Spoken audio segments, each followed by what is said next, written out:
Rose went up to the terrace and saw Scar sitting on the railing wall, her face turned to the other side, gazing at the dense forest surrounding the mansion. She went closer and softly called, "Scar." "Please go away from here," Scarlett said without turning back. "How can I just leave like that, leaving you behind?" Rose said, taking a step forward. "Don't come near me. Who knows, after satisfying my needs, I might even kill you," she taunted. "Scar, I'm sorry. Please forgive me," Rose said as she finally turned Scarlett towards herself. "Scar, are you crying? Please don't cry," she said, wiping her tears. "What do you care? I'm a murderer, aren't I? Just go away from here. I could harm you," Scarlett said, trying to control her tears. Rose immediately hugged her while standing. Scar buried her face in her stomach and started crying even more intensely. "Shh, quiet now. You're my life, aren't you? Please forgive this mistake of mine just once. You are my safest place, Scar. You could never harm me," she said, gently caressing her hair. "I love you, Scar, and I'm sorry," Rose said lovingly to the 3-year-old crying like a child in her arms. "I love you too, Mouse," Scar said cutely with a grumpy face and a runny nose. Rose chuckled. Then Scar stood up, pulled away from her and said, "I'll come back in a while. I need some time alone." Rose nodded, and the next moment Scar vanished. When Scar returned, it was already night and everyone was asleep. She headed toward her room, and when she opened the door, she got a shock. The room was completely decorated with candles, red roses, and balloons. It didn't even look like her room anymore.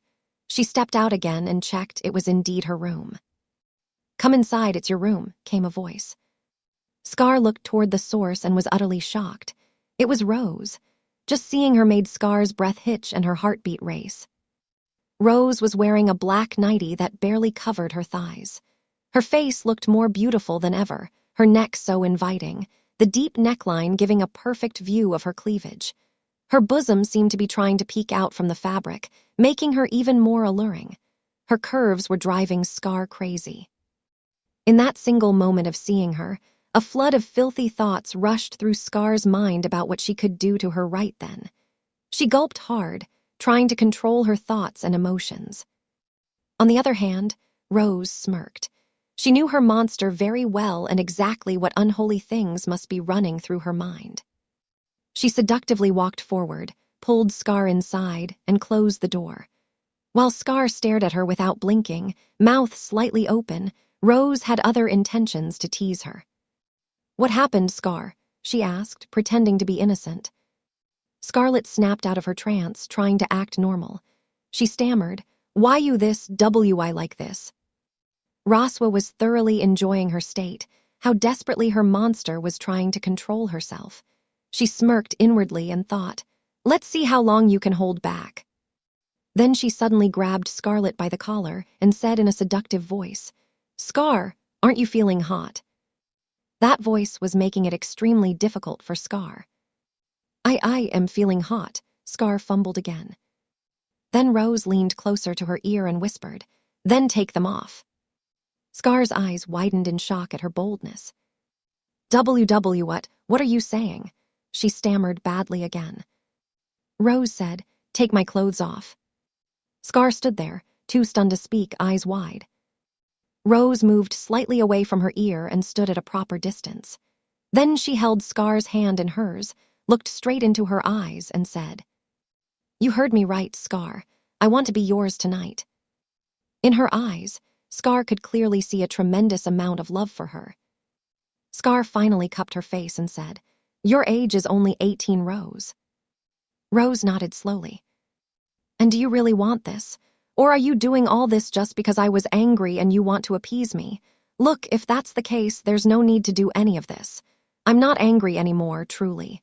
If you're not ready, we can wait. There's no hurry," Scar said, still cupping her face and gently caressing her cheeks. "Scar, I'm not doing this to calm your anger. I want to give you so much love that you never feel any pain again. I want only and only my love to remain in your heart," Rose said with complete sincerity, holding Scar's hands that were cupping her face. Without saying anything more, Rose began unbuttoning Scar's shirt. When she had fully unbuttoned it, she slowly captured her lips. They both melted into a passionate kiss. Their tongues fought for dominance. The kiss grew aggressive as neither was willing to let go of the other. They slowly broke the kiss, gasping for air. Rose's hands moved to open Scar's shirt further, while desire burned brightly in Scar's eyes, desire she had held back for so long. Rose began kissing her chest, then her abs, then her neck. Suddenly, Scar held her hands and looked at her. There was no desire in her eyes anymore, but that didn't mean she had no feelings for Rose. Rose could see an expression in her eyes that she recognized very well. It was pity. Scar didn't want Rose to experience her aggressiveness. She knew herself too well, how rough she would be with Rose, how much it would hurt her. She knew she could only give pain to her body, but she didn't know how to make love, how to make someone feel loved and cared for. She knew Rose was like a delicate flower. One should only cherish her, not crush her. She didn't want Rose to get hurt. Scar slowly buttoned her shirt back up, tightly holding back her desires and hunger. She placed a soft kiss on Rose's forehead, caressed her face with her hand, and said, "You are too young, too inexperienced, and too immature for this, my love." Scar was about to leave the room when Rose said, "What if I prove that I'm ready for it, Scar?